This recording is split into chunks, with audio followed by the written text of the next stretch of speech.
हरे कृष्णा कृष्ण कृष्ण हरे हरे, हरे राम राम राम हरे हरे। हरे कृष्णा। राधे राधे भक्तों। आज वैशाख मास का 9वां दिन है। आइए हम वैशाख महत्तम के 9वें अध्याय का श्रवण करते हैं। इतनी कथा सुनकर मिथिलेश ने पूछा, हे ब्राह्मण, इक्ष्वाकु वंश के राजा ने जल और अन्न का दान नहीं किया था। इसी से बहुचातक और छिपकली बना तथा साधु महात्माओं की सेवा न करने से गिद्ध योनि में आया। परंतु आपने बतलाया कि वह 7 जन्म तक कुत्ते की योनि में रहा, सो इसका कारण मेरी समझ में नहीं आया। उसने संत महात्माओं को कष्ट नहीं दिया था, ना ही वह कृपण था। उसने केवल साधु संतों की सेवा नहीं की थी, सो उसको फल भोगना पड़ा। उसने किसी को कष्ट भी नहीं दिया था, सो बिना कारण ही कुत्ते की योनि क्यों मिली, इसका मुझे संशय है। सो कृपा करके आप मेरी शंका का समाधान कीजिए।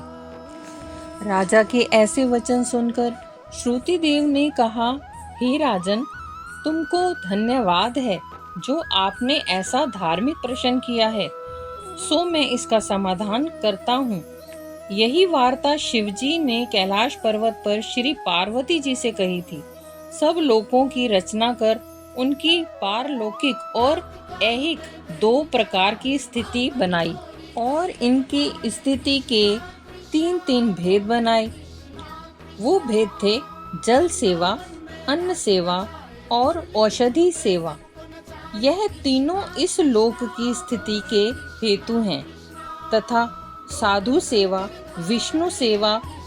विष्णु पूजा और धर्म सेवा, ये तीनों पारलौकिक स्थिति के हेतु हैं। ऐसे ऐहिक कर्म करने से धन संपत्ति आदि प्राप्त हो सकते हैं। वैसे ही अप्रिय बातें कहना भी कभी कभी दुख का कारण बन जाती हैं। यहाँ पर एक पुराना इतिहास कहता हूँ, सुनो। एक समय दक्ष प्रजापति महादेव जी को यज्ञ में बुलाने के लिए कैलाश पर गए थे। तब उनको आया देखकर महादेव जी खड़े नहीं हुए, क्योंकि शिवजी ने सोचा कि मैं सनातन हूँ और ये सब देवता यज्ञ का भाग लेने वाले सेवक के समान हैं। इसीलिए स्वामी का सेवक के आने पर, पति का पत्नी के आने पर, गुरु का शिष्य के आने पर उठना आवश्यक नहीं होता। और यही सब शास्त्रों का भी मत है।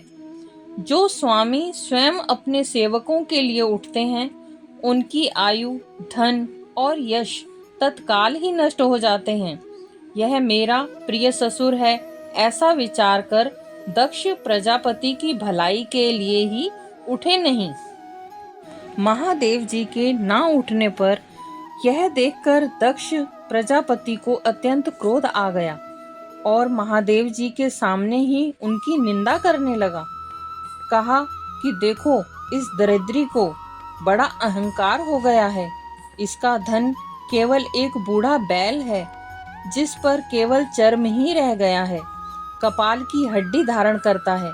पाखंडी, अहंकारी, महाअपवित्र, किसी का शुभ कार्य न करने वाला, शमशान जिसका घर है, शमशानों में रहने वाला, सर्पों का आभूषण पहनने वाला, न इसमें धीरज है, न ज्ञान का संग है, इसके कुल का भी कोई पता नहीं है। दुरात्मा नारद ने वृथा ही इसकी बड़ाई करके, जिससे मैंने अपनी कन्या सती का विवाह इसके साथ कर दिया। जैसे कुम्हार का घड़ा चांडाल के घर पहुंचने से किसी के काम का नहीं रहता, वैसे ही मेरी कन्या का मुझसे कोई प्रयोजन नहीं है, मेरा कोई रिश्ता नहीं है। इस प्रकार दक्ष प्रजापति शंकर सती को यज्ञ का निमंत्रण न देकर और कुवाक्य कहकर वहां से चला गया और यज्ञ स्थल में ऋत्विक और मुनियों को साथ लेकर विधि पूर्वक यज्ञ करने लगा। इस यज्ञ में ब्रह्मा और विष्णु नहीं आए, परंतु सिद्ध, चरण, गंधर्व, यक्ष, राक्षस, किन्नर और सभी देवता आए। सती को यह लालसा उत्पन्न हुई कि किसी प्रकार यज्ञ का उत्सव देखूं और अपने सगे संबंधियों से मिलूं। महादेव जी के रोकने पर भी वह न मानी और जाने का निश्चय कर लिया। तब शिवजी ने कहा कि हे भद्रे, तुम्हारे पिता सदैव सभा में बैठकर मेरी निंदा ही करते हैं। वह तुमसे सहन न हो सकेगा और तुम अवश्य ही कुछ अनिष्ट कर बैठोगी। अतएव तुम अपने पिता के घर मत जाओ, इसी में तुम्हारा कल्याण है। इस प्रकार समझाने पर भी सती ना मानी और चुपचाप चल दी। तब पीछे से जाकर नंदी ने उन्हें अपनी पीठ पर बिठा लिया और कितने ही भूत प्रेत आदि उनके संग हो गए। जब वे महल में पहुंची तो किसी ने भी उनके साथ कोई बात नहीं की, ना ही उनका स्वागत किया। तब शिवजी की बात याद करके यज्ञशाला में गई। वहां की सभा के लोग सती से कुछ भी ना बोले और वे सब चुपचाप खड़े रहे।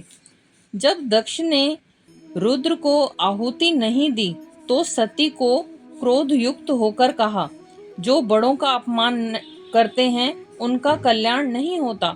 तुमने सारे जगत के रचयिता अविनाशी रुद्र को आहुति नहीं दी।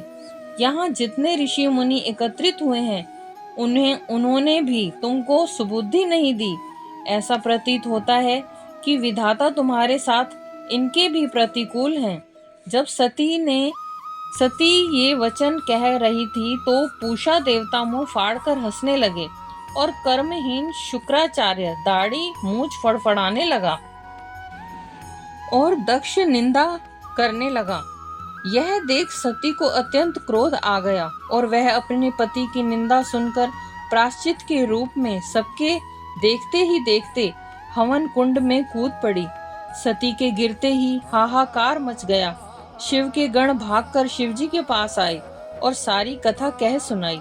महादेव ने कालांतक रूप हो क्रोध से अपनी जटा उखाड़ पृथ्वी पर दे मारी, जिससे बड़ा बलवान महाकाय वीरभद्र पैदा हुआ और हाथ जोड़कर कहने लगा कि जिस काम के लिए आपने मुझे उत्पन्न किया है सो बतलाइए। तब शिवजी ने उसको आज्ञा दी कि मेरे निंदक दक्ष का नाश कर दो, जिसके कारण सती को शरीर त्यागना पड़ा। महादेव जी की आज्ञा पाकर सहस्त्र भुजाओं वाला और यमराज के सदृश वह वीरभद्र यज्ञशाला में जा पहुंचा और देवता, असुर, मनुष्य आदि जो भी यज्ञ में उपस्थित थे सबको मारने लगा। पूषा दांत निकालकर हंसा था, इसीलिए उसके दांत उखाड़ लिए गए। भृगु की दाढ़ी मूंछ उखाड़ ली। जिसने जो अंग फड़काया था वीरभद्र ने उसका वही अंग उखाड़कर फेंक दिया। दक्ष का सिर काटने लगा, किंतु शुक्राचार्य मंत्र बल से उसकी रक्षा कर रहे थे, इसीलिए नहीं काट सका। तब रुद्र ने स्वयं उनका सिर काट डाला। इस भांति यज्ञ में आए हुए सबका संहार कर वे कैलाश को लौटे। जो मरने से बचे थे वह सब भागकर ब्रह्मा जी की शरण में गए। ब्रह्मा जी उनको साथ लेकर कैलाश में गए और वहां जाकर अनेक प्रकार से शिव जी की स्तुति की। फिर महादेव जी के साथ लेकर यज्ञशाला में पहुंचे। यज्ञ में जो मारे गए थे उन सबको जीवन दान दिया और महादेव जी ने दक्ष के सिर पर बकरे का सिर रख दिया। बकरे का मुख होने के कारण वह बम बम मात्र ही कह सका। उस शब्द को सुनकर भगवान शिव प्रसन्न हो गए। उसी समय से आज तक उनके उपासक उनकी प्रसन्नता के लिए बम बम करते हैं। भृगु जी के मुख पर बकरे की दाढ़ी लगा दी, पूषा के दांत नहीं लगाए। उनसे कह दिया कि वह पीस के खा लिया करो। इस प्रकार सबको अंग सहित किया गया और दक्ष पूर्वत यज्ञ करने लगा। यज्ञ संपूर्ण होने पर सब देवता अपने अपने स्थलों को चले गए। 9वां अध्याय समाप्त। हरे कृष्णा। हर हर महादेव भक्तों। कल 10वें अध्याय की कथा सुनेंगे। हरे कृष्णा।